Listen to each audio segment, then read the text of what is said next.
Hello bachcho, let's see.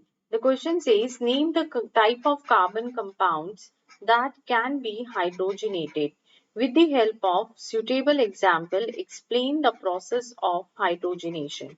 अब देखो बच्चों, यहाँ पे हमें क्या बताना है कि जो आपके कार्बन कंपाउंड्स हैं आप किन्हें हाइड्रोजनेट कर सकते हो। तो देखो जो कॉन्सेप्ट है यहाँ पे वो क्या है कि हमेशा याद रखिएगा कि जो अनसैचुरेटेड कंपाउंड्स होते हैं, अनसैचुरेटेड कंपाउंड्स के अंदर कौन आ जाते हैं, या तो आपके डबल बॉन्ड्स आ जाते हैं या फिर ट्रिपल बॉन्ड्स आ जाते हैं। इनको हम कन्वर्ट करते हैं सैचुरेटेड कंपाउंड्स में। ठीक है, सैचुरेटेड कंपाउंड्स हो गए जिनके पास सिंगल बॉन्ड होता है। ठीक है, तो फर्स्ट आपका हो गया कि एल्कीन्स जो है उनको आप हाइड्रोजनेट कर सकते हो, कैन बी हाइड्रोजनेटेड। ओके, अब हाइड्रोजनेशन होता क्या है, ये नेक्स्ट आपका पॉइंट आ गया कि हाइड्रोजनेशन होता क्या है। तो ये आप याद रखिएगा, the addition of hydrogen to an unsaturated hydrocarbon to obtain a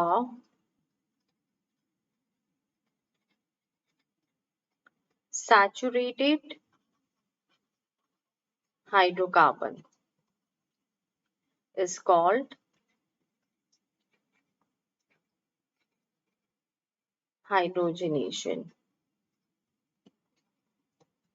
okay, अब हमें इसे एग्जाम्पल से एक्सप्लेन करना है। थर्ड पार्ट में जो हमें वो कह रहा है, तो एग्जाम्पल क्या हो गया इसका कि वी कैन से कि आपने से सपोज इथीन लिया, CH2 डबल बॉन्ड CH2, ये किसका फॉर्मूला है, इथीन का। प्लस हाइड्रोजनेशन का मतलब क्या होता है कि आप उसे हाइड्रोजन दे रहे हैं, तो दैट इज H2।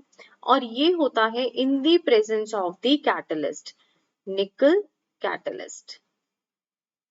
ओके, एकदम फाइनली डिवाइड कैटलिस्ट इसके अंदर लेते हैं and we heat it.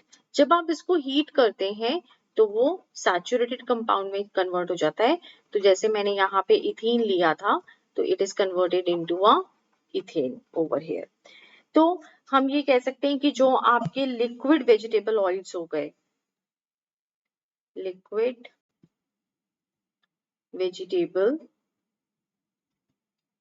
Oils, they are